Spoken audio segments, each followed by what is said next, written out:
بندہ جب اللہ کے حضور عبادت کے لیے حاضر ہوتا ہے، اس سے ہم کلام ہوتا ہے، یا اس کی بارگاہ میں کوئی التجا کرتا ہے، دعا کرتا ہے، سوال کرتا ہے، اس سے کچھ مانگتا ہے، تو اس مانگنے کا ادب کیا ہے، سوال کرنے کا ادب کیا ہے، اللہ سے ہم کلام ہونے کا ادب کیا ہے؟ بس یہ ایک پوائنٹ ہے، ایک نکتہ ہے، آج کی نشست اس پر خاص کر رہا ہوں۔ آگے بڑھنے سے پہلے ضروری ہے کہ ادب کا مفہوم مختصراً بیان کر دوں، اور پھر سلف صالحین میں اس کی اہمیت کیا تھی جسے ہم آج اپنی زندگی میں نظر انداز کر گئے ہیں، اس کا تھوڑا تذکرہ ہو جائے، پھر ہم آگے اس امر کی طرف آ جائیں گے جس کا میں نے بیان کیا۔ ادب لغوی اعتبار سے دسترخوان کو کہتے ہیں۔ مأدبہ کا لفظ عربی میں یوز ہوتا ہے۔ دسترخوان یا وہ ڈنر، وہ کھانا جس میں ہر قسم کی ڈشز رکھی جاتی ہیں اور لوگ جمع ہوتے ہیں اس ڈنر کے لیے، اس دسترخوان پر۔ ایسا دسترخوان یا ایسا کھانا جس پر لوگ جمع ہوں مل کر کھانے کے لیے، اور ہر قسم کی انواع و اقسام کا کھانا اس میں موجود ہو، اس کو مأدبہ کہتے ہیں، اور اس کا جو اصل ہے، روٹ ورڈ ہے، وہ ہے ادب۔ اب اس کا اطلاق کیسے ہوتا ہے اس لفظ پر، ادب پر، جو ہم اپنی زندگی میں استعمال کرتے ہیں؟ تو اس کا معنی یوں بن جاتا ہے لغوی اعتبار سے کہ ایک انسان کی زندگی میں یا کسی انسان کے اخلاق میں اور اس کے طور طریقے میں اور اس کے بیہیویئر میں ممکنہ حد تک بہت سی خوبیوں کا جمع ہو جانا۔ انسان میں مختلف قسموں کی خوبیاں ہوتی ہیں۔ ایک خوبی ہے کہ انسان سچ بولتا ہے، اس کے ساتھ ایک خوبی ہے کہ انسان جس سے وعدہ کرتا ہے ایفا کرتا ہے، پورا کرتا ہے، جھوٹ نہیں بولتا۔ یہ خوبی ہے دھوکہ نہیں دیتا۔ یہ خوبی ہے انسان سخاوت سے پیش آتا ہے۔ ایک آدمی کنجوس ہوتا ہے، ایک کی طبیعت میں سخاوت ہے، ایک کی طبیعت میں انتقام لینا ہے، ایک کی طبیعت میں معاف کر دینا ہے، عفو درگزر کرنا ہے۔ ایک شخص غیبت چغلی کرتا ہے اور دوسرا شخص قطعی طور پہ اپنی زبان کو کسی کی غیبت چغلی کے لیے نہیں کھولتا۔ ایک آدمی دوسرے کی برائی دیکھتا ہے، ایک شخص کی نگاہ برائی کو نہیں دیکھتی۔ ایک آدمی دوسرے کی برائی بیان کرتا ہے، ایک آدمی دوسرے کی صرف بھلائی بیان کرتا ہے، برائی سے زبان کو بند رکھتا ہے۔ ایک آدمی تکبر کرتا ہے، دوسرا تواضع اور انکساری سے کام لیتا ہے۔ بہت سے اچھے پہلو ہیں انسان کی طبیعت میں، خوبیاں ہیں، یہ متفرق ہوتی ہیں۔ کسی میں کوئی خوبی ہے، کسی میں کوئی دوسری خوبی ہے، کسی میں ایک اور خوبی ہے۔ جس میں یہ خوبی ہے ممکن ہے دوسری خوبی اس میں نہ ہو۔ جس شخص میں اچھائی، سچ بولنے کی خوبی ہے، اس نے ممکن ہے دوسری خوبی نہ ہو، سخاوت نہ ہو۔ جس شخص میں سخاوت کرنا، دوسروں سے بھلائی کرنا، غریب کی مدد کرنا یہ خوبی ہے، اس میں ممکن ہے حلال و حرام کا امتیاز نہ ہو۔ جس شخص میں تواضع اور انکساری کی خوبی ہے، ممکن ہے اس میں ایٹ دا سیم ٹائم اللہ کے حضور صدق اور اخلاص کی خوبی نہ ہو۔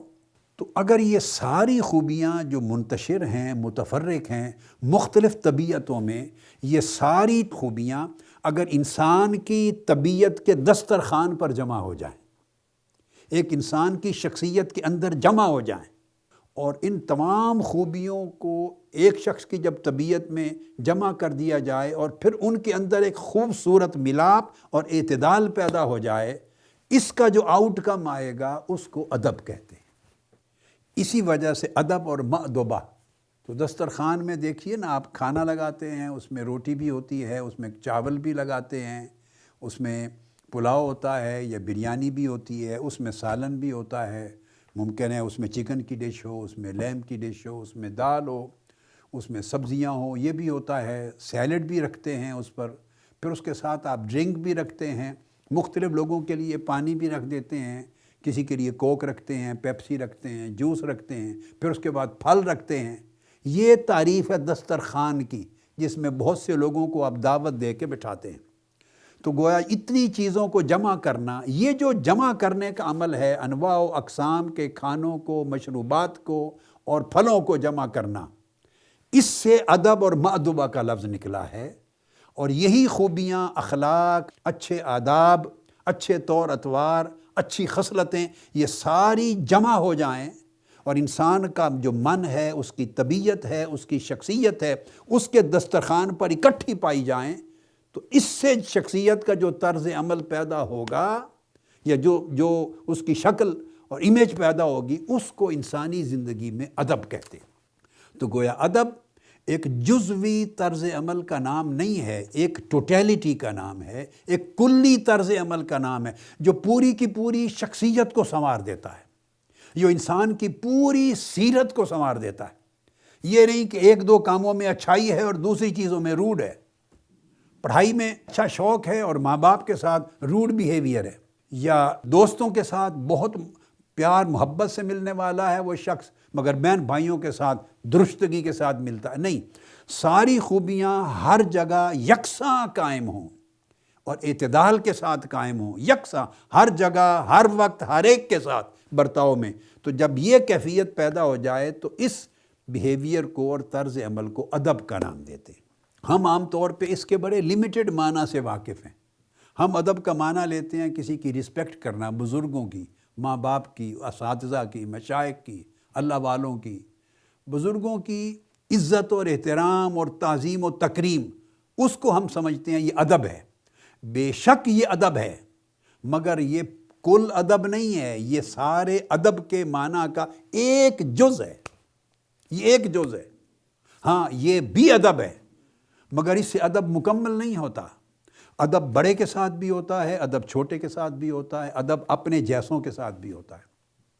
ادب طاقتور کے ساتھ برتاؤ میں بھی ہے، ادب کمزور کے ساتھ برتاؤ میں بھی ہے، اپنے سے اونچے کے ساتھ برتاؤ میں بھی ادب ہے، اپنے سے نیچے والے کے ساتھ بھی برتاؤ میں ادب ہے، دوست کے ساتھ برتاؤ میں بھی ادب ہے، دشمن کے ساتھ برتاؤ میں بھی ادب ہے، جانوروں کے ساتھ برتاؤ میں بھی ادب ہے، اللہ کی ہر مخلوق کے ساتھ برتاؤ، اگر وہ برتاؤ خوبصورت ہے اللہ کی مخلوق کے ساتھ تو وہ ادب ہے۔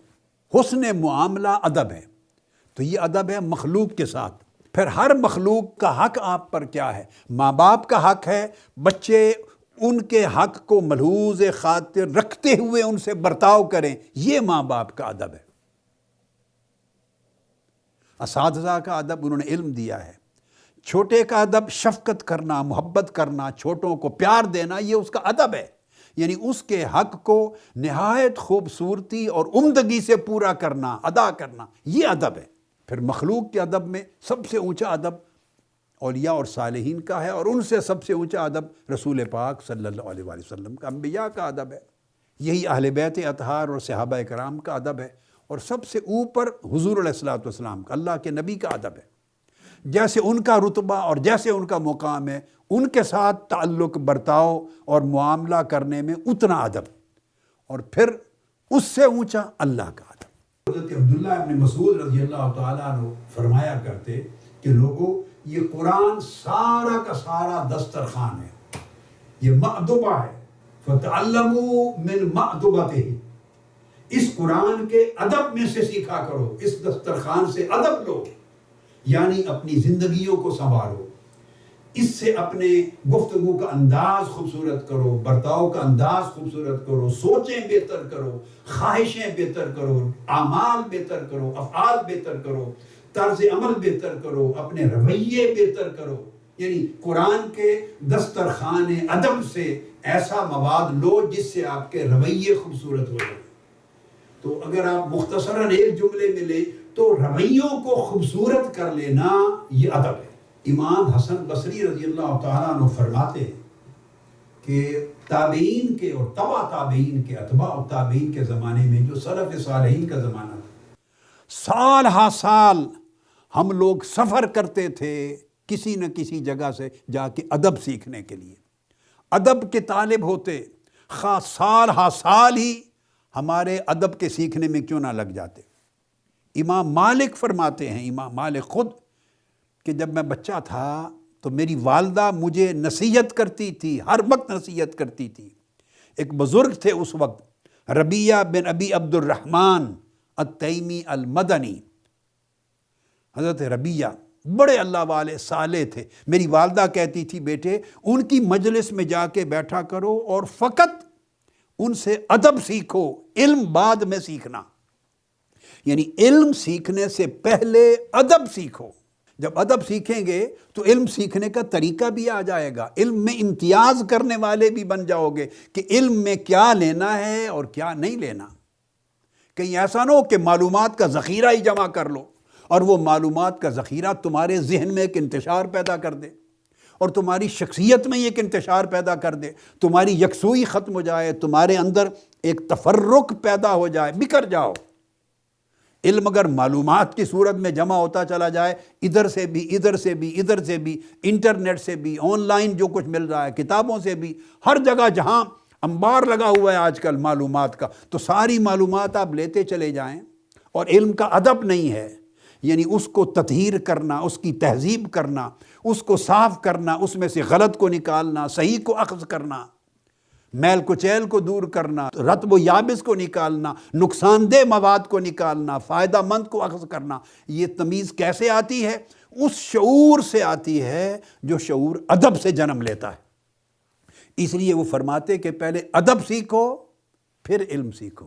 سب سے پہلے نئی ویڈیوز کو حاصل کرنے کے لیے شیخ الاسلام ڈاکٹر محمد طاہر القادری کے آفیشیل یوٹیوب چینل کو سبسکرائب کریں اور بیل آئیکن کلک کریں.